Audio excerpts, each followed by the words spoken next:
Ibarat hampir seluruh lisan yang beriman di bumi ini saat ini mengatakan bahwa kita memang di akhir zaman.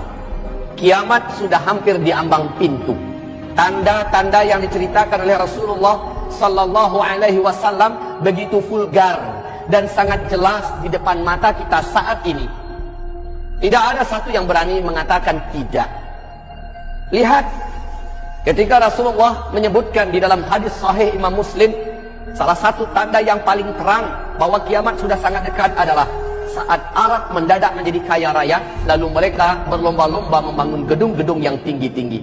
Hari ini kita menyaksikan, dulu Arab namanya masih Jazirah Arab, miskin, kere, tidak ada minyak yang ditemukan, kere. Tapi ketika minyak bumi ditemukan, Arab menjadi berubah, menjadi sangat kaya raya. Dan saksikan apa yang dibuat oleh masing-masing pemerintahan di Arab sekarang ini. Arab Saudinya, Kuwait, Qatar, Bahrain, Oman, Uni Emirat Arab, serta Yaman. Lihat, masing-masing sedang berlomba-lomba membangun gedung-gedung yang tinggi-tinggi, mewah-mewah, pencakar langit. Dan jika zaman itu sudah kalian temukan, kata Rasulullah, jarak masa antara kalian dengan kiamat sudah sangat-sangat dekat. Kemudian lihat, Rasul mengatakan SAW, tidak akan terjadi kiamat sampai negeri Arab mulai dituruni oleh salju. Tidak ada satupun dunia yang bisa menutup fakta ini. Tidak ada satu negara pun di muka bumi ini yang tidak percaya. Seperti kata Syekh Saud Shuraim, salah seorang imam Masjidil Haram, saat 2011 beliau berkhutbah berapi-api di hari Jumat, mengatakan, ya ma'syaral muslimin, ya ummata Muhammad, wahai umat Islam, wahai umat Nabi Muhammad, apakah ada di antara tanda yang paling terang, tanda-tanda tentang dekatnya kiamat seperti yang kalian saksikan hari ini? Lihat, Arab sudah mulai dituruni oleh salju. Mu'adz bin Jabal diajak oleh Rasulullah jalan-jalan ke daerah Tabuk, dan Rasul berkata, hai Mu'adz, perhatikan baik-baik, kiamat sudah sangat dekat kali akan terjadi jika daerah ini sudah mulai dituruni salju. Mulai 2009, mulai 2009 sampai sekarang salju makin tebal. Salju makin tebal turun di daerah Tabuk terus sampai ke Riyadh. Bahkan antara Mekah dengan Madinah, dalam 1 bulan ke depan kita akan menyaksikan kembali timbunan salju semakin tinggi. Ini adalah pertanda yang sangat terang. Kemudian Rasulullah juga bersabda di dalam hadis diriwayatkan oleh At-Tirmidzi dan Al-Baihaqi. Rasulullah, hadis ini sahih menurut syarat Bukhari dan Muslim. La taqumu sa'ah hatta yasiral furat an jabalin min dhahab.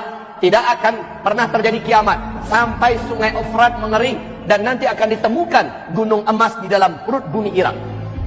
Ibarat Allah, 12 Februari tahun 2013 di New York Times diumumkan apa yang dinyatakan dan dirilis resmi dari NASA, bahwa para pakar dan ahli mereka mengatakan sungai Efrat sudah menyusut airnya 60%. Dan menurut analisa para pakar dan ahli kami, kata NASA, 2014 sungai Efrat akan kering total. Ternyata benar, Maret 2014 sungai Efrat sudah tidak berair sama sekali. Yang paling unik adalah, kita bacakan hadis tadi sempurna, ketika sungai Efrat itu mengering, kalian akan dikejutkan dengan penemuan gunung emas yang sangat besar dalam perut bumi Irak. Ada suatu hantaman dan getaran besar yang menjadikan gunung itu akan mencogok, akan muncul, akan tampil ke permukaan. Fayaqtatilun nasu alaih fayuqtalu kullu mi'ah tis'atun wa tis'un. Akan membawa senjata seluruh laki-laki yang akan ada di muka bumi ini, dan mereka berperang memperebutkan gunung emas itu. Setiap mereka berkata, dalam berkata itu, dalam setiap 100 orang yang berperang di sana akan terbunuh 99-nya. Seluruh mereka berkata, wa yaqulu kullu rajulin minhum la'alli akunu ana alladhi anju. Semoga sayalah yang selamat. Saudara-saudaraku, hamba-hamba Allah yang kami muliakan, perhatikan George Walker Bush dalam pidatonya yang sangat bersemangat di depan Gedung Putih.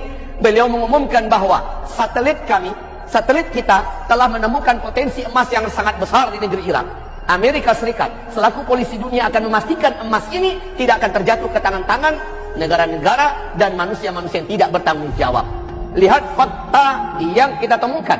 Bagaimana dikatakan oleh Rasulullah SAW, tidak akan terjadi kiamat sampai mengering sungai Efrat, lalu gunung emas ditemukan di bumi Irak. Dan hari ini dunia telah menyaksikan fakta itu. Wahai hamba-hamba Allah yang kami muliakan, lalu Rasulullah SAW mengatakan, tidak akan terjadi kiamat sampai terjadi perselisihan di antara keluarga kerajaan yang memimpin Hijaz, berarti Arab Saudi sekarang. Bila kalian telah menyaksikan perselisihan di antara anggota keluarga kerajaan, maka dekatlah bencana-bencana terjadi di tengah-tengah mereka dan gempa demi gempa. Seluruh mata dunia menyaksikan apa yang terjadi dalam 2 minggu terakhir. Mulai dari 4 November 2017. Kita menyaksikan apa yang terjadi. Adakah yang berani membantah apa yang sedang terjadi di kerajaan Arab Saudi hari ini? Ibarat Allah yang kami muliakan. Penangkapan puluhan pangeran. Penangkapan menteri-menteri dan mantan menteri-menteri atas nama korupsi dan segala macamnya. Kemudian bahkan dalam 24 jam 2 orang pangeran terbunuh hanya dalam 24 jam di Arab Saudi. Kita juga menyaksikan dalam waktu 2-3 hari belakangan ini bagaimana bencana-bencana dan musibah mulai terjadi di Arab Saudi hari ini. Ibarat Allah yang kami muliakan, angin topan yang sangat mengerikan, badai serta banjir yang sangat dahsyat di Jeddah, serta banjir yang menggenangi sekitar Ka'bah. La haula wala quwata illa billah. Bagaimana yang akan terjadi ke depan? Keributan akan semakin panas di dalam tubuh kerajaan, dan itu adalah tanda-tanda akhir zaman yang sangat terang. Wallah, semoga Allah berkati.